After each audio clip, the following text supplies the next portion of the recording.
Hello, my name is Corey Fool Strike, and I am here with another You're Wrong, taking down the internet's hottest and biggest airheads for your sadistic enjoyment. This one is going to be a longer one, ladies and gentlemen. This is one I have been savoring for over a decade. The man, the subject, the myth, the sissy tonight is Samuel Harris, everyone. Erstwhile philosopher extraordinaire, leader of the new atheist and the moral landscape movements. He has degrees in both atheism and Buddhist meditation. Somehow this man thinks he can do it all, and of course he can't. He's an idiot.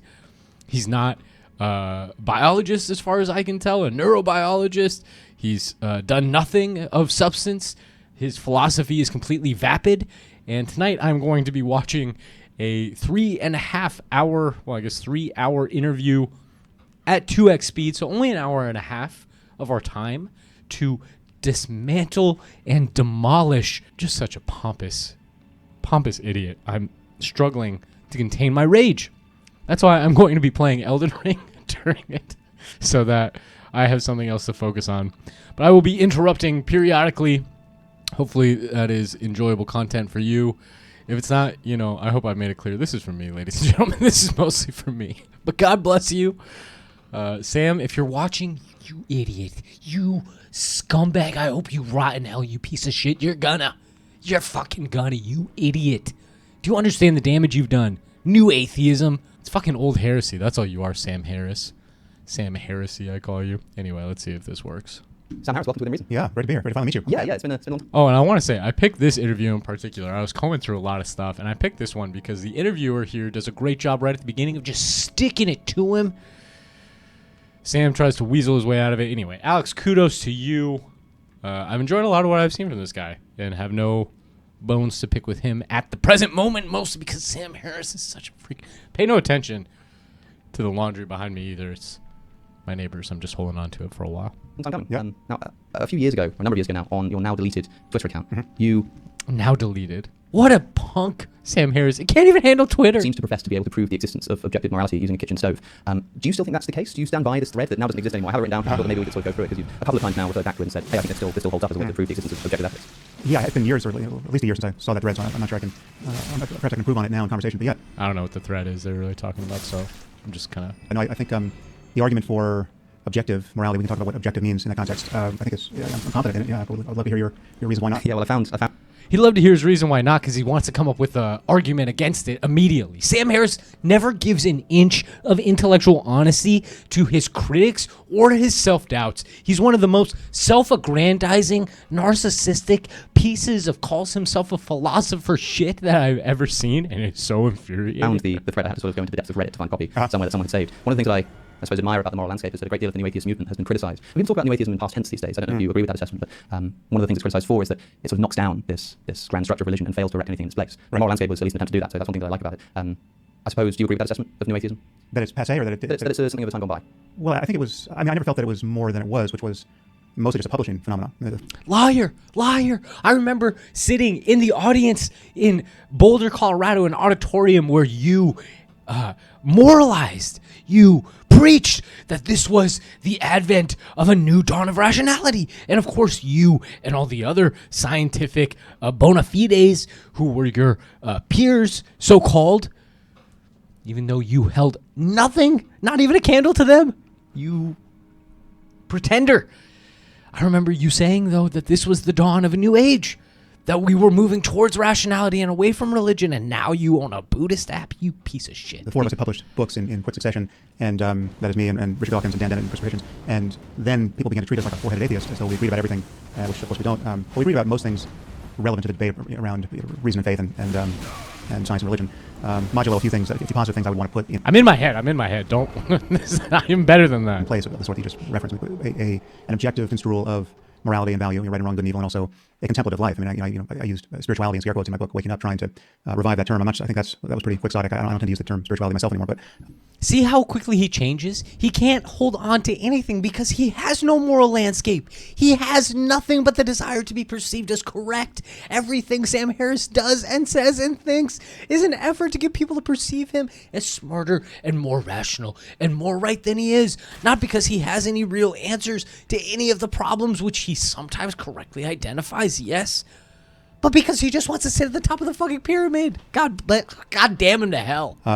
What I meant to say is that there's a clearly an understanding of the furthest reaches of human well-being that we can arrive at. What he meant to say. What I meant to say was whatever made me seem correct. Ultimately, whether we have it in hand now, that is deeper than culture. That's not parochial. It's not merely a matter of anyone's invention, but it actually speaks to some universal truths about the possibilities of human consciousness and even beyond. Conscious machines if we ever build them, etc. So all that relates. And I think we're going to talk about the moral landscape. All that relates to questions of value as I construe them, and how a completed science of the mind could ultimately understand them. And the moral landscape is something of an attack on relativism. This idea that seems quite popular among secular ethicists, that there's no way to, I suppose, objectively measure different value judgments against each other. I think it's clear that everybody values something, even if just subjectively. You need to have some kind of motivation to do essentially anything in the world. The interesting question is how we can measure these against each other and determine which one's actually true. And the big selling... I want to say before, Sam mentioned spirituality or religion that isn't invented by anyone. How could something not be invented by someone? If you're positing spirituality, you are positing a higher power, and that entity is necessarily personalized for you to interact with it. If a higher power exists, it's a person. If it's a person, it invented religion. So Sam Harris is just wrong on every level. The selling point of the moral landscape is that this is something we can do with science. So I think the thread would be a good place to start because it's something of a summary. Sure. I suppose we can go through and see who caves in. Yeah. So you begin by saying, let's assume that there are no oughts or shoulds in this universe. There is only what is, the totality of actual and possible facts. Second, among the myriad things that exist are conscious minds susceptible to a vast range of actual impossible fact. What does that even mean? It's a nothing. It's nothing. It doesn't mean anything. Actual impossible fact. and possible experiences. So far, so good. We've got a world of stuff. In that world are conscious minds that can experience things. Number 3 is where it starts to get, I think, controversial. You say, unfortunately, many experiences suck. And they don't just suck as a matter of cultural convention or personal bias. They really and truly suck. If you doubt this, place your hand on a hot stove and report back. Really and truly suck. According to who? And again, he's positing pain as the ultimate arbiter. It's not. It's obviously not. People undergo pain voluntarily all the time. For so many reasons. God, who wouldn't place their hand on a hot stove to save their child? What do you mean by suck? Right. So this is a kind of a funny way of hand waving toward my argument that I refer to in the book and elsewhere as the worst possible. It's not funny. He's not a comic. He's never said anything funny in his fucking life. Misery for everyone. Right? I think you have to grant. The only thing you have to grant really from my argument for objective moral truths to get off the ground is that that higher powers aren't actually people, that they're just like objects that you can objectify into a landscape and then navigate with some kind of map that only you have privileged access to. Oh wow, isn't that self-aggrandizing? Wow. Sam Harris is a hero of his own story? Wow, who would have guessed that one? A universe in which every conscious... And that's the point, is that you can't be the hero of your own story. Jesus Christ has to be the effing hero of your story, or this is what you turn into. Like, he has the money for a nose job, and he still has that face. Do you understand how perverse, how narcissistic and retarded this guy is? Suffered as much as it possibly could for as long... And I use the R word there in the most derogatory sense of the word. This dude is a retardation of our educational and academic system. This guy is taking up airwaves with this nonsense. He is clogging us. He is slowing us down, society. He is a social retard. He is retarding our society and civilization with this brain vomit. As long as it could, that universe would be bad. That would be worse than other states of possible... Bad according to who? He's a... universe. Worse by any measure of worse that makes sense. And that makes sense to him. Don't you see? He is prioritizing his own perspective at each and every single moment. This moral landscape he is trying to create is not a realm where you would ever find justice for anything that does not advantage Sam Harris. In Sam Harris's moral landscape, everything that makes him feel better is good, and anything that makes him feel bad is bad. It's childish. And not in the good Christian sense, but in like the children that were killed by the bear in the Old Testament. Like, he is mocking God with this perversity. The moment you move away from the worst possible misery for everyone, things get better, however incrementally.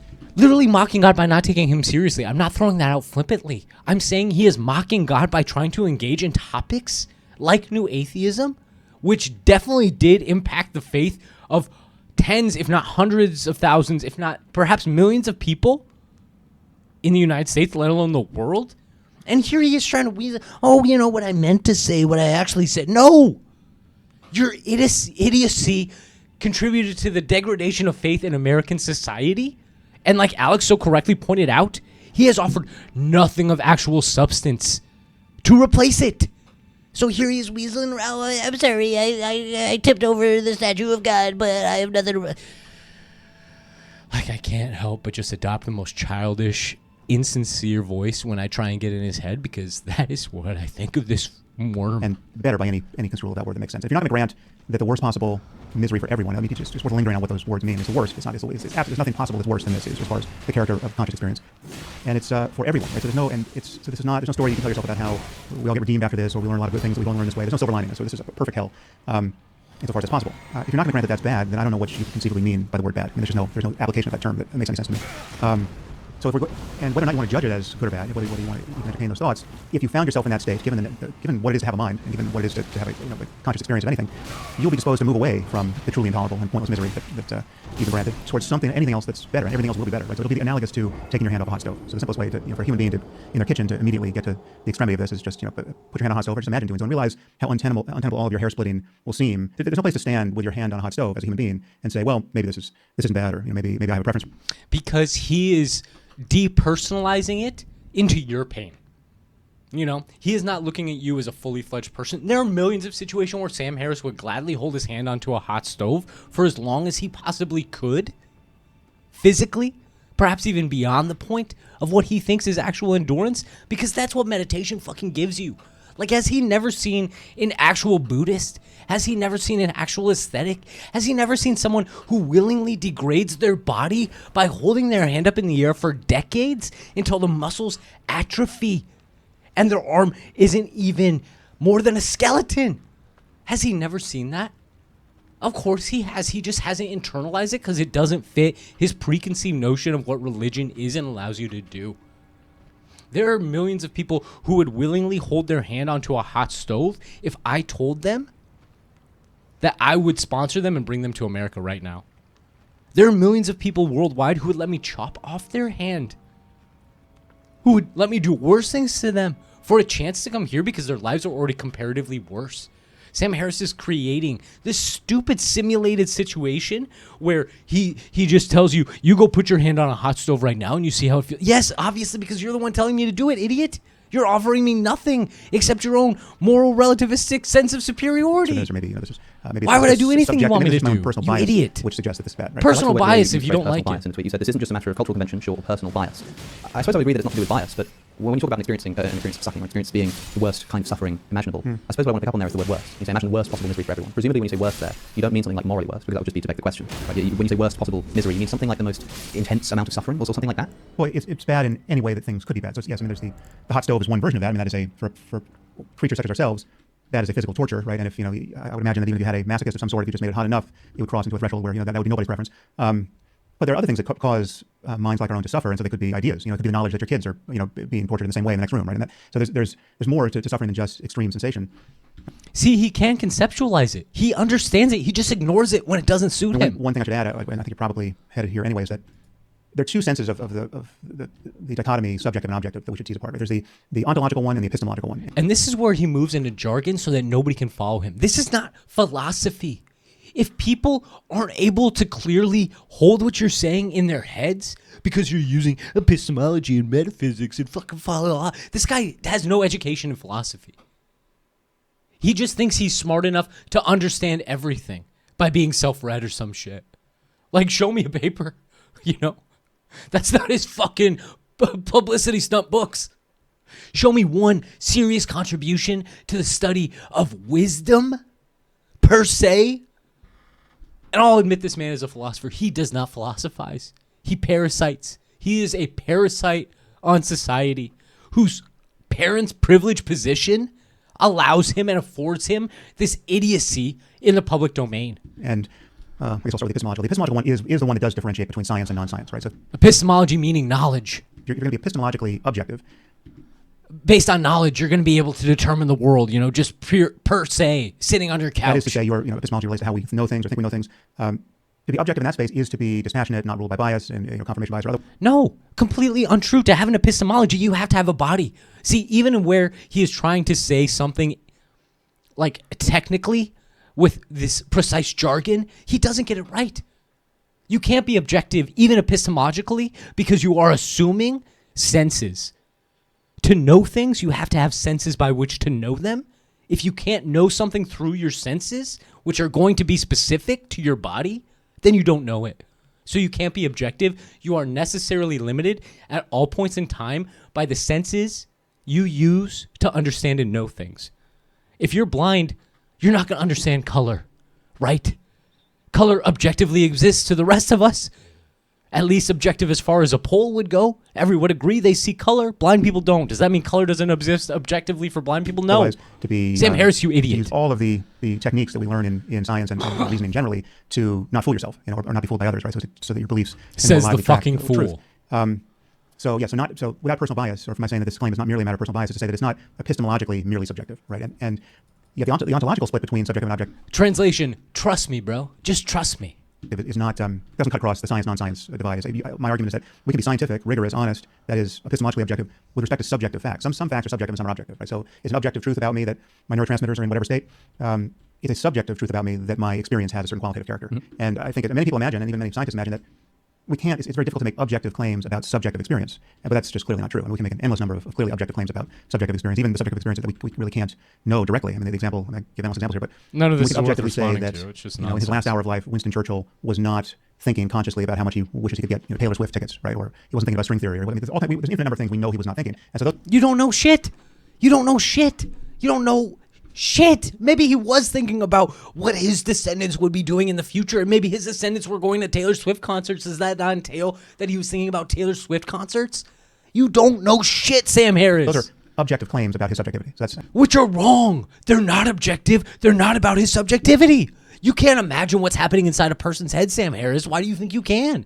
You think you can understand what I'm thinking about? No. You don't know if I'm thinking about Elden Ring, you, or what I want to have for fucking dinner. It's not even dinner time here, you son of a bitch. You don't know shit. Yes, and I completely agree, and I think that's actually a really useful jumping off point here. We're talking about the worst possible misery being bad. Okay.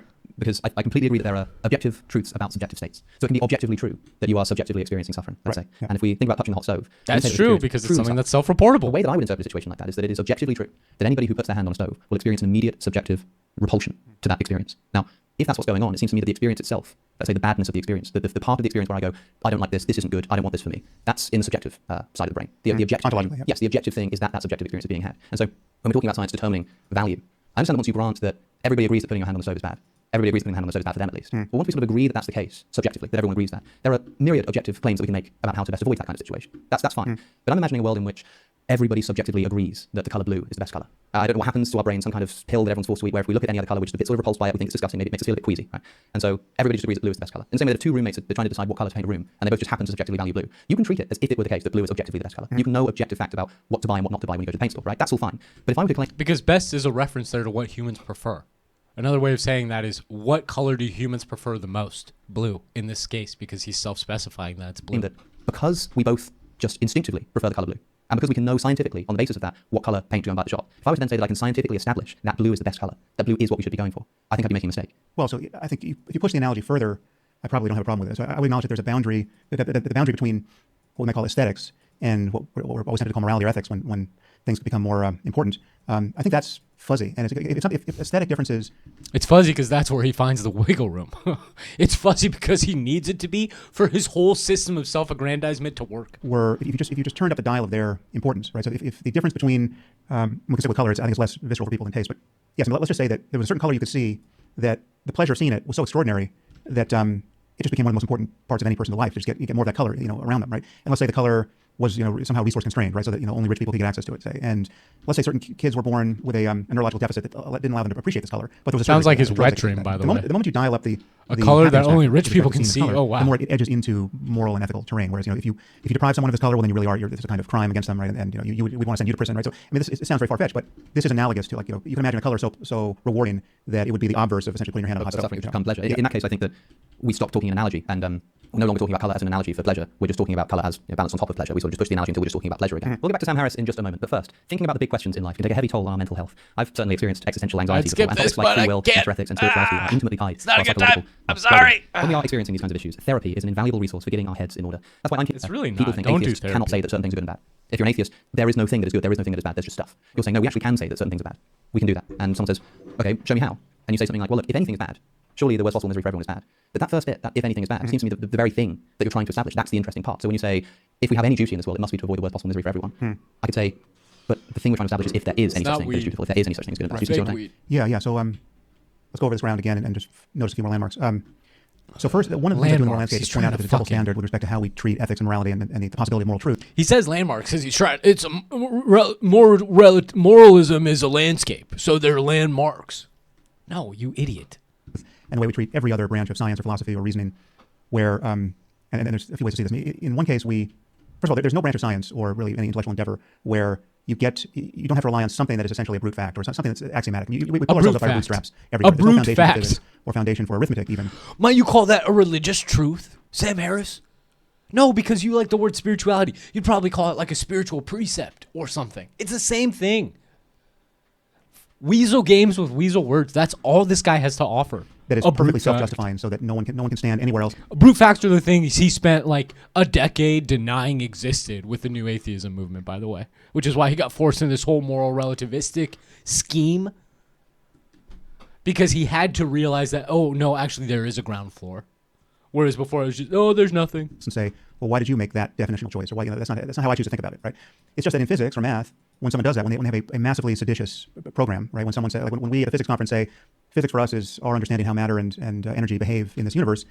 See how he just puts himself in a physics concert or conference? When we at a physics conference say, because he goes to these conferences because he's humored by people who should be spending time advancing society and fixing all the myriad of issues we have, and instead of just hobnobbing with effing idiots like Sam Harris. If a biblical creationist or some other person unqualified for the job comes in and says, well, no, I want to talk about physics, but I have a different definition. And I would ask you to justify your definition. I mean, how did you come to be so interested in matter and energy? Because for physics, for me, it's just whatever conforms to the book of Genesis, et cetera, et cetera. Now, in science, and really everywhere, but on questions of ethics or value, when we meet such opposition, we don't draw any conclusions from it. And we just say, you can do whatever you want, but you're not part of our language game. We're not going to take you seriously. There's no temptation to take you seriously. There's nothing about diversity of opinion. See, they always report on themselves. I love this. Thank you, Alex, for doing this interview. Language games. That's all he thinks this is. He thinks philosophy is a language game. And I don't blame him for that, but I do blame him for playing the effing game. You know?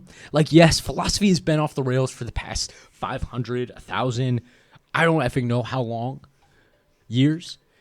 But goddamn, man, realize what the game is and realize your position of power and realize that you can't be speaking lies. You can't be preaching the inane, insane, narcissistic lies that you have been for the past decade without serious repercussions to your mortal soul. And this is step one of those mother effing repercussions, baby. Insofar as I can, I judge you, Sam Harris. I judge you as a heretic. I judge you as a false prophet. I judge you as a delinquent. I judge you as a squanderer of wealth and resources and time. Even foundational diversity of opinion in those areas, which suggests that is objectively my opinion. So that's to us that there might not be any real ground truth to the whole endeavor. Right? There's no physicist who's losing sleep saying, Jesus, I thought physics was on sound footing, and I thought my investigation of string theory. They should be. There's so much in the universe we don't understand. They should be losing sleep. String theory has not been proven in any practical application. They should be losing sleep, Sam Harris, you idiot. He was headed somewhere, but this creationist showed up and said he didn't even agree with Arkin's rule of physics. So that must mean that there is no such thing as physics, or it's just a cultural convention we just made up. No such thing as physics. See how he conflates the two? No such thing as our science being wrong and physics not existing at all. Oh, if we don't understand the things we say we understand, then actually physics just doesn't exist. So when people say that our science of physics is wrong, they're actually saying physics doesn't exist, and physics obviously exists, right? Like, come on, man. He tells you he's playing language games, and then he just plays games to try and win an argument when we're talking about real life. This is why Sam Harris is not a philosopher. He doesn't live in reality. He's in language games. He's thinking about the New York Times bestseller list. He doesn't care about real people. He doesn't care about real things. He has no chores, this man. This man is a millionaire, and he dresses like a effing a frat guy applying to a yacht club. So there's a double standard. With moral truth and ethical truth and value-laden truth, we say, oh, you're telling me the Taliban don't think it's wrong to force girls to live in bags and they don't want them to read and they'll throw battery acid in their face if they decide to learn to read. And they seem to have this alternate morality. So who are we to say that our colonialist, imperialist, post-enlightenment morality is better or more true? Right? We happen to like it more. We don't want to behave this way, but we're not. There's no footing there. So that move for me is specious. The other move, which is I think we have to some degree courtesy of Hume, is this idea that there's this radical disjunction between facts and values. There's no way to describe how the universe is that can tell you how it ought to be. And so there's no even the totality of facts couldn't tell you what you should do next unless you add one of your merely human passions to the mix, right?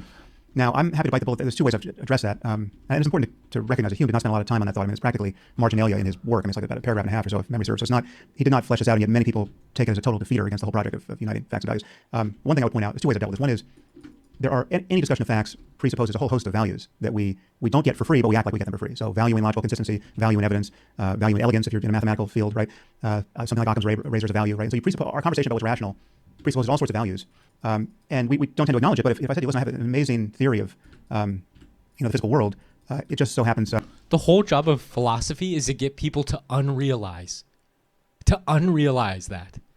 Like, when Socrates first started going around Athens, speaking to people, talking to them about, like, okay, what is the good?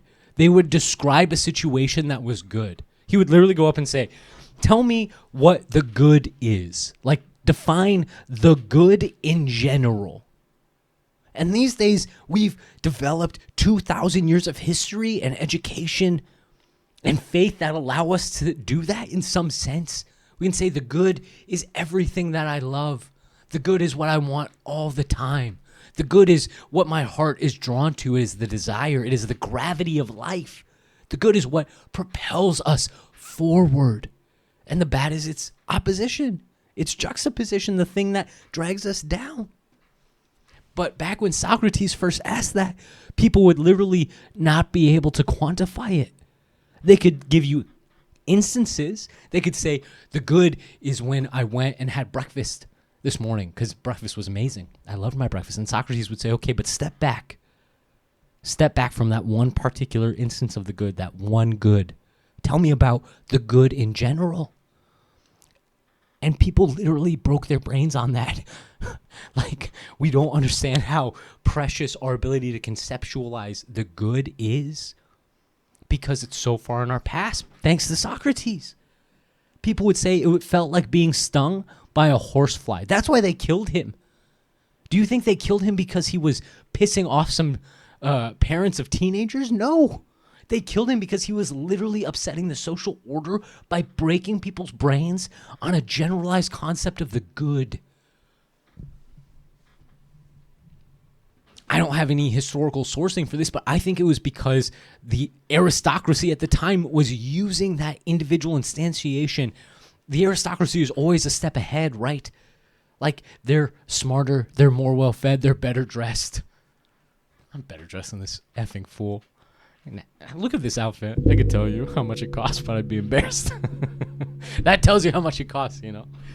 The point is that, like, as members of a class that is always being lectured to, you know, like, I'm on the side of history that is constantly listening to podcasts, never getting to voice my own opinion. And when you do, it's as part of the masses. It's just another voice in a sea of thousands of millions. And that's what it's like to be a real person walking around the street. Real people don't get to speak to everyone all at once without being spoken back to. Real people have to engage in dialogue. Sam Harris has never had a dialogue in his life. Sam Harris is a lecturer. So everything he does is just about building up his next lecture. It's pathetic. It's not a real human life. It's a statue of a human life, the facade of a human life. It looks like life until you watch it for a while. And I've been watching it for over a decade at this point, and I can tell you there's nothing behind that face. There is nothing behind those eyes. It really is amazing. It's better than anything you're going to get from Ed Whitner or anyone else, but it's a little self-contradictory. I mean, it's like you're going to catch me saying some things that contradict the thing I said just before, and doesn't make any prediction. Like, he's admitting it's self-contradictory, and he still calls himself a philosopher. Right. Okay. So clearly, this is a joke. I'm talking nonsense, and yet that just shows you that I'm running roughshod over some values that presuppose any conversation about what's true scientifically. The other move I'm happy to make though I can talk really on both sides of this, is I'm happy, and this is what I was hand waving toward. If you can talk on both sides of it, then you're not talking about shit. What do you not understand, Sam Harris? Philosophy is about truth. Truth is shared reality. If you are not speaking to the truth that every single human in existence, past, present, and future, can participate in, then you're not talking philosophy. If I couldn't take your words and translate and transcribe them for a person in the past or the future and have them take a nugget of meaning from them, then you are doing nothing but blasphemy and heresy. In that tweet thread, is I'm happy to dispense with this notion of ought and is and moral duty. Right? People, one thing I didn't appreciate. He's happy to, but he's trying to build a whole moral landscape. The moral landscape is how much people are hung up on this idea that for moral truth to exist, it must contain the motivational component to follow this moral truth. And in addition to the motivation, just listen, guys. You don't have to be motivated. Just listen to what I say and then do it. Okay. Find that motivation, you cocksuckers. That's what I hear him saying. It's like, why can't you guys just accept that this makes rational sense to me and my self-loathing, self-obsessed, singular vantage point, and then do exactly what I say? Hi, Chihuahua. it must contain an ability to persuade others that they should follow it. Right. So if I could tell you that something is really wrong, right, it's some way you and I are living is really wrong. A mere understanding of its wrongness or its moral badness would get us to change our behavior by definition. Otherwise, how are we pretending to understand this? And I just think that's a false claim. But I'm happy. And one analogy I would give is, just imagine. Here's one case. I'm not actually making this case, but let's say this was true. Let's just say we agreed that vegetarianism is much more ethical than eating meat. And if I happen to eat meat, so I should be a vegetarian. I ought to be a vegetarian. I understand the argument. I see no flaw in it.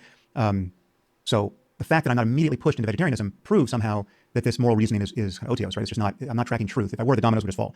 But that's just an unrealistic picture of human mind. That's not the way human mind works. And by analogy, I would say, let's say I want to lose 10 pounds. I'm just keep this in the dietary space, right? So I want to lose 10 pounds. I'm absolutely sure I understand the physics of this and how I would do it, and it's in fact true of me that I want to lose 10 pounds, say, right? So without any caveat, I know I'll be happier if I lose 10 pounds. I know how to do it. I just need to eat less, and I just persist in eating less than I've been eating currently, and the pounds will disappear. That's just a fact-based description of my situation, but in and of itself is insufficient to get me to go on a diet because, as it happens, I want other things. I like to eat ice cream, preferably once a day, right? So and that's not. I realize that's not in harmony with my wanting to lose 10 pounds, but there's more of me than the part of me that just wants to lose 10 pounds, right? So it's the persuasion. It's not just that there's more than you that wants to lose the 10 pounds. It's that there are outside forces acting upon you that also make it a challenge to lose that weight. Like, Sam Harris doesn't understand that most people don't have access to a private gym and spa and personal trainers in their multi-million-dollar mansion home. Sam Harris doesn't understand that people can't just pick up on a whim and go to the fitness center because they have to stay home and take care of their kids. Sam Harris has a nanny, I would presume. A housekeeper, I bet, too. Sam Harris doesn't do chores, remember? So Sam Harris doesn't understand that there are external constraints on people. And it's not just that. I mean, this is what's so capricious about him calling it the moral landscape, because he should understand that. If he is calling morality an objective fact, how can he not understand that there are objective considerations outside of our individual wants and desires? It's like Paul in the Bible asked the same question, why do I do the things I don't want to do? But he was at least humble enough. I don't think of him as humble, but he was at least humble enough to realize that there were demons, that there were evil forces, which objectively existed and exerted influence. Sam Harris is a part of that influence because he refuses to acknowledge it. Sam Harris has taken up the voice of the demons. He's taken up their war cry. Listen to me. Do what I want. Ugh, there's a nasty hair on me. Ugh. The motivation persuasion piece is another part of the conversation, but it doesn't actually dispute the fact that there can be such a thing as moral truth that we could come to understand. Yeah, that's another thing that David Hume discusses. And it's a big debate within philosophy whether moral facts have to be intrinsically motivating. Right. Maybe we can circle around to that, because I want to begin with what you said about this idea of the double standard that exists. And you picture somebody walking into a physics conference and saying, I define physics in this way. And everybody at the physics conference turning around and going, I mean, sure, you can just do that if you want. You can define physics, mean whatever you want, but that's not really what we're talking about. That's not what people care about in this conference, so we're just not going to pay attention to you. Do you, when you publish The Moral Landscape, and there are a great many people in the academy who come out and say, this isn't allowed, like you say, most people believe in this is-ought distinction, most people think that good is something other than just well-being. Who's the one walking into the conference here? In other words, it seems to me that it might be more like you going into that conference and saying, I think that morality is about well-being. And everyone's turning around and saying, You can do that if you want. I don't exactly have a reason why you can't just say that when I say good, I just mean the avoidance of the worst possible misery for everyone. Sure, but that's not really what we mean. And so do that if you want, but we're not going to sort of pay attention to that. Yeah. Do you see it that way around, or do you think it's the other way around, that you're the one with the sort of definitional consensus here? That Well said. Because see, Alex is seeing what's really happening. He's seeing that Sam is just trying to put himself on the top of the pyramid. people who are challenging you are coming in, and you're the one who should be saying, well, we're not going to pay attention to you. Well, to be clear, I'm not saying that truth is just a matter of consensus, right? Sure. I'm saying Yes, he everyone is. could be wrong. One person could be right. Consensus with him. That's what he thinks truth is. If you agree with him, then what you believe is true. If you disagree, it's false. But I'm saying that when you're at a conference wherein scientists and philosophers talk about morality, I view them as using various double standards and being lured into it, for understandable reasons. But it's like, See, Alex, that's the problem, is you didn't realize that Sam Harris is immune from double standards. So if it looks like he's using a double standard, you're wrong. I've been at a conference. I mean, this is actually one of the things that convinced me to write The Moral Landscape, as I did. Is I was at a conference where there was kind of an eminent biologist and bioethicist who took me to task for my disparaging the ethics of the Taliban, right? And she said, that's just your opinion that forcing women and girls to live in cloth bags and beating them or killing them if they try to get out, that's not good for them, right? Like, who are you? See, it is his opinion. That's the thing. Unless he believes in some higher power with which he can placate and substitute as the one giving the actual decrees here, it is just his opinion. He has nothing to back it up, and he's still like, listen to me though. It's wrong. I can't say why, but listen. You just say that, right? And my point is, who are we not to say that? If we know anything at all about human well-being, and we do, we know that this is not an optimal No, he strategy for doesn't. maximizing No, human he well-being. doesn't. And then you start meeting the people. We know nothing. We know nothing of the counterfactuals. There are probably billions of ways that society and the world in general could be better run if we would change just like super small things. If we would just make such small change. You can see this in your average ordinary life because our lives are not perfect. Unlike this fucking lunatic and poser. Unlike this hellbound blasphemer, Samuel Harris, our lives are full of wretched catastrophes, of inadequacies perpetrated on us by inadequate people. How many people have had to stand in the DMV line for more than 2 hours? How many people have sat in traffic because some idiot went too fast and caused an accident, or some cop did something stupid, yada, yada, yada. We suffer horrible, non-necessary pains each and every day because we don't understand human well-being, because we don't have life figured out. And Sam Harris is going to sit here with his laundry service and his chauffeured cars and his pampered-ass life and tell us... Who say, well, who's to say that morality has anything to do with human well-being? Yeah, see, that second step is more interesting to me, because I agree that because we all agree that suffering is bad for us, right? And I want to talk in a moment about how we go from that. I mean, if I got my hand on a stove... We don't all agree. In fact, that's kind of the whole point of Christianity, is that you have to take up your cross and be crucified and suffer. Like, I'm suffering. Listen to this fool. Sam Harris. And I'm suffering in Elden Ring. I'm suffering financially. I'm sweating over here. We're suffering, guys. I'm going to want to take it away. Life is about suffering. Somebody else puts their hand on the stove, that I'm going to have that same good. feeling that they should take it away. Well, we'll get to that in a minute, perhaps. But yeah, sure. If we know anything about well-being, we can. It seems fatuous to say, well, that's just your opinion, man. Who are you to say anything? You might as well be saying the same thing about physics. Sure, but the problem is that physics is a purely descriptive enterprise, right? If you define things in particular ways, you can just sort of make sure everything's internally consistent, make sure that everyone knows how you're using your terms, and all is well. If you say that good just means something like well-being, if we say that good is reducible to well-being, then I don't think you so much sort of cross the is or divide as just collapse the or into an is statement. You sort of created this semantic world in which you can say, whenever I say good, just imagine I'm saying something like avoiding suffering, something like that. I can translate any moral statement now into purely descriptive terms. I can say, it's not good for you to, or it's bad for you to not allow women to vote. And I can translate that in your terminology as it causes more overall suffering when women can't vote. Now, that can be true and false. Cool. Now we can do an investigation. Well, It's not talking about ethics anymore, in other words. Well, no, again, that's why I think so much of our confusion here, and the reason why it's so well subscribed, is that we have this tradition of how we have carved up the pie of the topics intellectually, and the way we have taught ethics, and the way we've demarcated it from science, and even from the rest of philosophy, and the way we've internally divided it into consequentialism and deontology and virtue ethics. Right? I think all of these boundaries tend to be misleading. Right? And I think we can clean the slate, and we could, in a purely descriptive way, which is to some degree where that tweet thread is pointing. You could say, let's just forget we even had this topic, ethics. And we could clean the slate. This reminds me of something that Sam Harris used to say about religion all the time is, it'd be so easy to go back and just rewrite a new Bible. It'd be so easy to go back and rewrite like the Quran to be a holy book that would elevate human potential. So easy, and yet he never did it. Not one time in a decade. If it's so easy, it can't take him more than a couple of days to write a new best-selling holy book, right? That purely lays out. I mean, he tried. That's the thing with the moral landscape. He tried. But he never made that obvious that that's what he was trying to do. He was never like, hey, guys, this could be the basis for a new religion. But that's how he thinks of it. Hearing him talk, that's clearly how he thinks of it. Because it's not actually that easy. It's not actually that easy to create a book that perfectly encapsulates the human experience across all time and space, is it, Sam Harris? And now he's saying something similar about philosophy. He's like, it'd be so easy. It'd be so easy to just fix everything. Morality and good and evil and value, and just forget about, be truly naive as to what our... It'd be so easy to just go back and rewrite how philosophy has been done the past 2,000 years. But even I, who have such a low opinion of modern philosophers, like, if philosophy was anywhere near what it should be, philosophers should come out and crucify Sam Harris. If we had actual, like, an academy of philosophers running our universities and shit, they would all gang up and they'd invite Sam Harris to a conference, and then when he got there, they would just crucify him and they'd, like, lie to the authorities about what happened. Like, oh, he fell down the stairs and his body is in a well. there happened to be a well at the bottom of the stairs, and it was a bottomless well, so we don't have his body anymore. Sorry. Because philosophers should not accept this kind of miscreant bullshit. I am a humble plebeian. I would never harm another person or individual. Or myself. It's funny that I have to keep saying that. But some people should not be allowed to keep spewing nonsense. Our circumstance is, we're clearly in a circumstance where there's a wide range of experience. I think that's why God invented death. And a few things are true about this, which are clearly true, and I think clearly give us a realistic picture, a philosophically realistic picture of the kind of the space in which we are making various truth claims. One is, there are horizons past which we can't see. Right? We've only had certain types of experiences, and our nervous systems only... And by the way, the horizon you can't see beyond is what Sam Harris can't see beyond. So his limitations are actually your limitations, just so you know.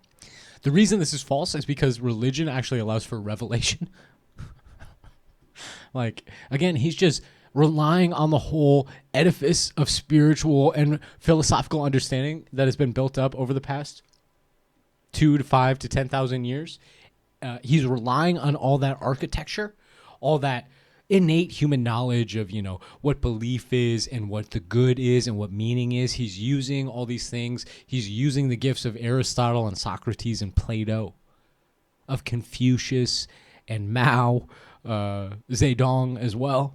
It's like he's using all of it, and he's using it to pervert and prioritize his own opinion. Only allow for certain types of experiences, and we don't know how we would be able to navigate in the space of all possible experience if we changed our nervous systems or we changed our minds at the level of ideas, which is also a change to the nervous system.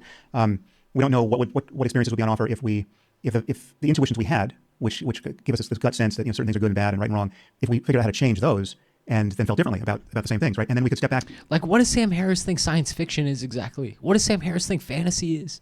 These are simulations of exactly what it would be like if our constitutions and priorities were different. We can't know, but we can take pretty good guesses.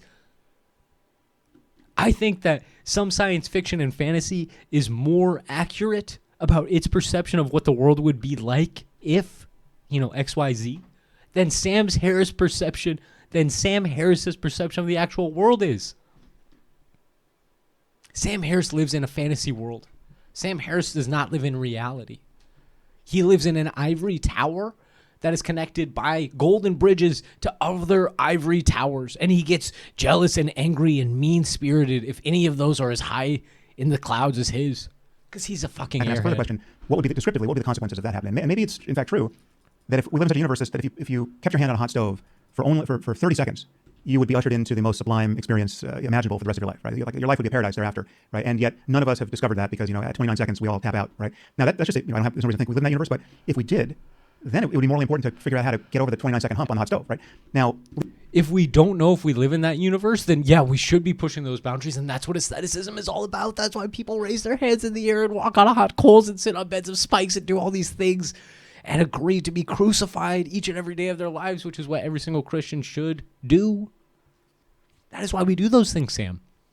Leave aside questions of should and ought and duty and good and evil. Let's just admit that we're in this. Like, his perspective, his philosophy can't even account for any true Christian believer. Does he not understand that? No, he really doesn't. It's pathetic. This is why I call it a moral landscape. We're in this space of possible experiences that admits of peaks and valleys, high spots and low spots with respect to anything that could possibly seem different from one moment to the next.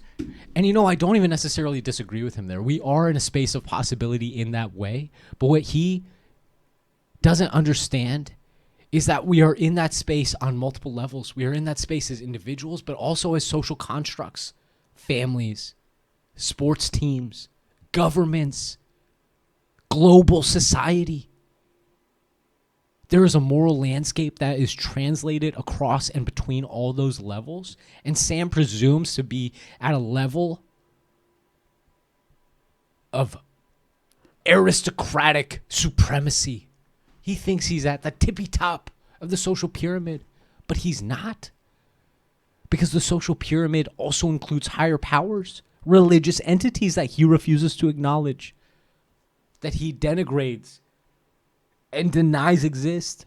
And that is why he will be crushed by them, because he will not see them coming when they're about to crush his little head. That is valence in the domain of, and I use well-being as a kind of suitcase term for everything that could possibly social have this character, constructs, where something seems to not matter. people. Right? So it could matter in the sense that, okay, the pain is getting reduced. It could matter in the sense that we're experiencing beauty and creativity we weren't experiencing a moment before, and we value it. Again, we could imagine changing our values. We could imagine saying, actually, no, we really want to. We've got this. We're going to go to Mars. We're going to be the first people who go to Mars. We're going to build a community, and we want to be really different than who we were on Earth, and we want to be different from we just want to be more or less unrecognizable to the people we used to be. So we're going to now Why would we do that, Sam? See, he thinks he can just throw these things out there and then have them run their course like little programs. Like, here's a little program I've created. It's a thought experiment. It's not a thought experiment. He's just throwing out little bullshit word games. He doesn't do thought experiments. He has no thoughts. He has only word games in his fucking tongue. He creates these little thought experiments, quote unquote, these little word games, and then he presupposes both the input and the output without accounting for actual reality anywhere in between. We're going to change a lot of things about ourselves, and we're going to want different things, right? And so we could be, in the cartoon version of this, I think I give in the book, is you can imagine an island of perfectly matched sadists and masochists, right? Who just, I can't imagine sadomasochism actually works this way, but just imagine it did, where you could just have people who were being cruel and being made miserable, but they really were finding this incredibly rewarding because of just the kinds of minds they have. They have this sort of S&M reward function. That's conceptually possible from my point of view. And I'm going to stipulate it might be unrecognizable to me. Keep in mind, he said he doesn't understand how sadomasochism works, and that you should just imagine it. Just cross that boundary yourself. Just fill in that blank with your imagination. Sam, you have to give us a way to imagine it. That's the whole effing point of the thought experiment. In what situations does this pertain? Because if our situation as an individual, as a collective, as a society, does not follow something in that same consequence, that same order of operations, then your little thought experiment doesn't apply to us, bitch. How can you not understand that?